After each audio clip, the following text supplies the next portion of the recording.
Salut, c'est Mathieu, je suis étudiant. J'habite à Brétigny-sur-Orge dans l'Essonne.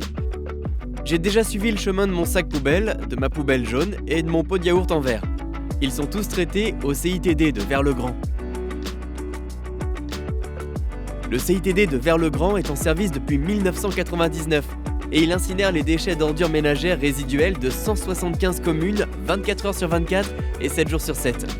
Je me demande quel est l'impact environnemental de mes déchets. Quelles actions de surveillance environnementale sont menées au CITD? Je suis allé me renseigner. Le site est sous surveillance permanente des autorités de contrôle. C'est une installation classée pour la protection de l'environnement, une ICPE. La DRIEAT, la direction régionale du ministère de la Transition écologique, contrôle et surveille régulièrement ces rejets atmosphériques.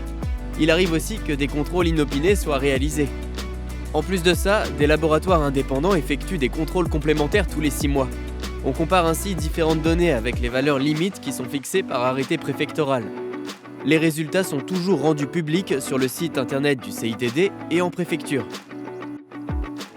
Au-delà de cette surveillance permanente des autorités de contrôle, il existe d'autres types de traceurs de pollution, plus originaux, auxquels le CITD a recours depuis plus de 10 ans. Des choux sont cultivés tout autour du CITD. Ces végétaux ont la particularité d'être des biomarqueurs de pollution. Ils sont analysés 2 fois par an par un laboratoire indépendant. Les lichens, ces organismes mi-champignons, mi-algues, que l'on voit beaucoup dans notre région, sont également des biomarqueurs. Eux aussi sont analysés tous les ans. Un laboratoire indépendant spécialisé dans le suivi environnemental des industries en prélève sur 9 emplacements, sur un rayon de 5 km autour de l'écosite de Vers-le-Grand. Ces analyses sont complétées par une surveillance régulière grâce à des jauges. On dispose des jauges Owen sur 9 sites autour du CITD et une station témoin est installée loin de l'usine. Cela permet d'étudier les retombées atmosphériques et de mesurer l'impact sur l'environnement de proximité. Enfin, des abeilles sont élevées dans des ruches tout près du CITD. Il faut savoir que les abeilles sont des sentinelles de l'air. Elles en indiquent la qualité. Elles produisent un miel qui est analysé par un laboratoire indépendant chaque année et qui confirme à chaque fois la bonne qualité de l'environnement du site. Les abeilles contribuent également à la pollinisation des espèces de plantes et jouent un rôle primordial dans le maintien de la biodiversité. Bien que le CITD ait été conçu pour qu'il n'y ait aucun rejet d'eau à l'extérieur de l'usine, les eaux souterraines sont aussi surveillées. Pour cela, on a installé des puits de surveillance, appelés piézomètres.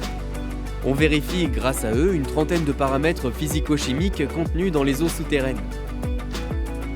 On m'a dit qu'un système d'osmose inverse a été installé en 2021, dans le cadre de travaux de modernisation, ce qui permet de récupérer les eaux pluviales et de les réutiliser dans le processus de traitement des déchets.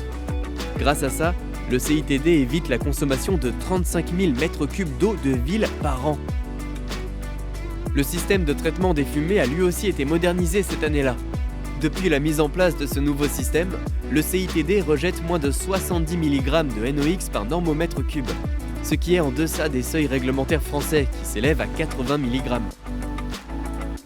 Il faut savoir que depuis les travaux de modernisation de 2021, le CITD fournit encore plus de matière, d'électricité et de chaleur et génère moitié moins d'émissions polluantes qu'avant. Tout est mis en place pour contrôler ces émissions et limiter l'impact environnemental de l'usine et préserver les ressources en eau. La préservation de l'environnement est au cœur des préoccupations du CIREDOM, de ses Mardel et des collaborateurs qui travaillent au CITD.